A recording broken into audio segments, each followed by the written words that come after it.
I'm David Knoff. I'll be heading to Davis Station as a station leader, 2019-20. Send them to Antarctica for what's supposed to be a year, and then halfway through say, hey, by the way, there's a global pandemic, there's no ships, there's no planes, you've got to be there a lot longer. We left Australia back in October 2019, well before the pandemic was a thing, and we've watched it all unfold from the safety of Antarctica. Quitting is not an option. So for all of us down there was no click your heels and come home. There's no magic solution to any of these problems. Our only option was to keep going to the end and get home safely. The scale of Antarctica, you have to see it to believe it. You'll never understand it looking at it on a TV screen or reading it about it in a book.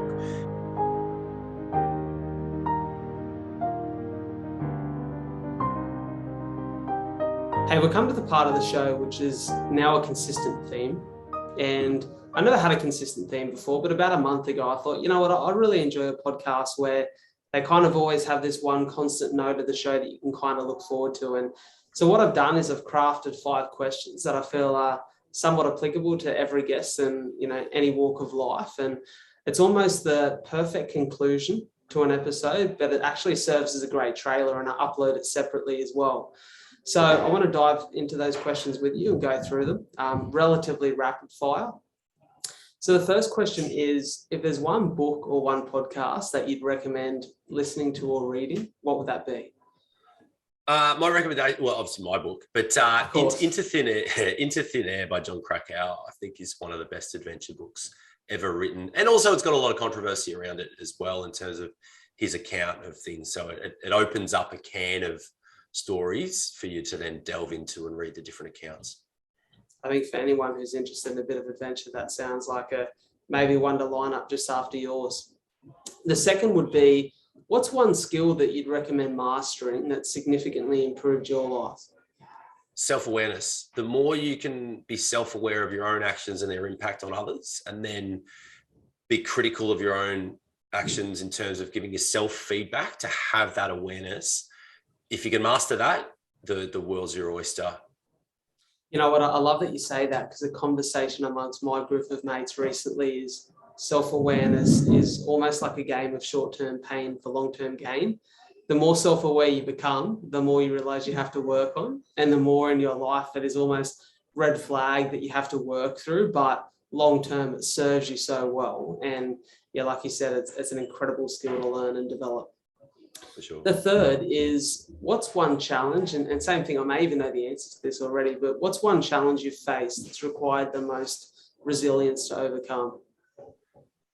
Well, I mean, being stuck in an Antarctic station during a pandemic was pretty rough, but inside that challenge was leading a team and even being part of a team that didn't want to be there anymore. And we were all there far longer than anticipated with more challenges than we'd ever expected.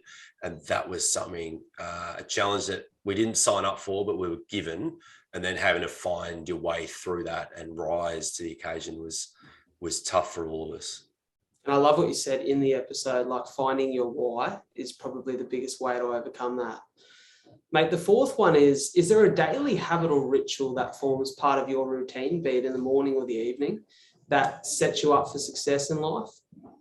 Yeah, I like to just get out of bed for your own reason. Don't get out of bed to go to work. And for me, that's get out of bed and do 10 push-ups. And it's that simple. If you did nothing else today, you did 10 push-ups, keeps your arms nice and good, and gets a bit of blood flowing.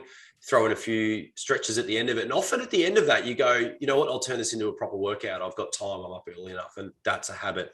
I started when I was probably 15 or 16, when I knew I wanted to join the Defence Force. So started working on meeting the push-up requirements and just sort of kept going from there.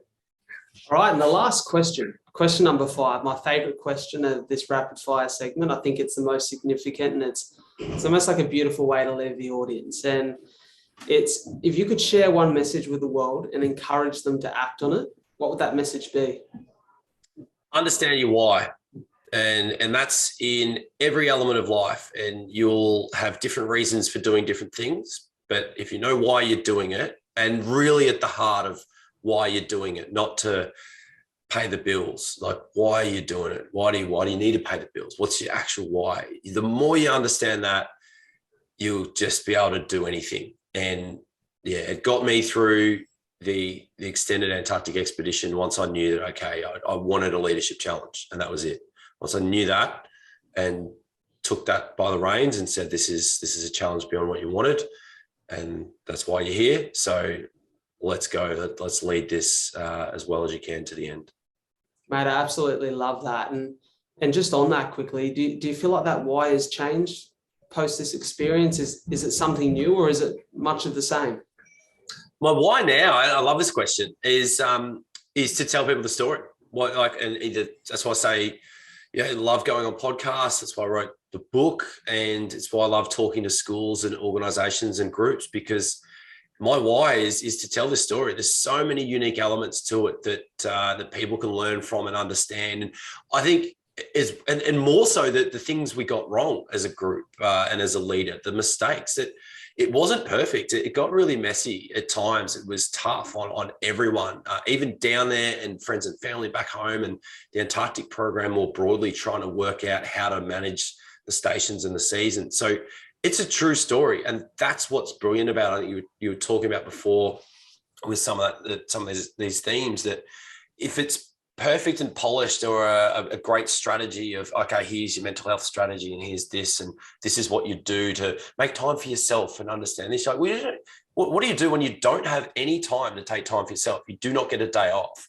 And one of the key chapters is, as I said, it's called Quitting is Not an Option. So for all of us down there was no click your heels and come home. There's no magic solution to any of these problems. Our only option was to keep going to the end and get home safely. And that's what's so unique about it. So my why now is simply telling that story in the hope that people can learn from it and take what we learned and apply it to their own lives or businesses or families or whatever.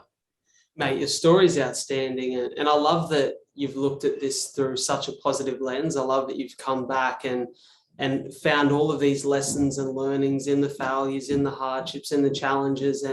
And like you said, that why now to share this story. And I believe that storytelling and conversation is so powerful. It has the ability to change and impact people's lives on a major scale. To know that you're out there in the world doing this, especially speaking to younger kids, the people that almost need to hear this before those challenges start to hit them. You're equipping them with the attributes that they'll need to get through life. And mate, I'm a big fan of your work. You're an absolute gentleman, and I really appreciate you coming on the podcast to share your story. No, cheers. Thanks for having me. A great podcast. I had a look at some of your back catalogue as well. So amazing stuff, and keep it up, and good luck for your marathon later in the year. And I'll catch you down in Melbourne. Mate, unreal. Can't wait to have a coffee. Mate, hopefully it's a little bit warmer than the Antarctic winter by then. Hopefully. Legend, take care. And actually, before I go, I will say to everyone listening right here or watching the show, all of David's social links, the link to his website so you can go and access his book, will be in the show notes and descriptions. So make sure you get over there, give it some bloody love, get behind the man, share it around. Remember, it's not a secret. Share it with your friends. Tell the world. And we look forward to catching you at the next one. Take care. Awesome.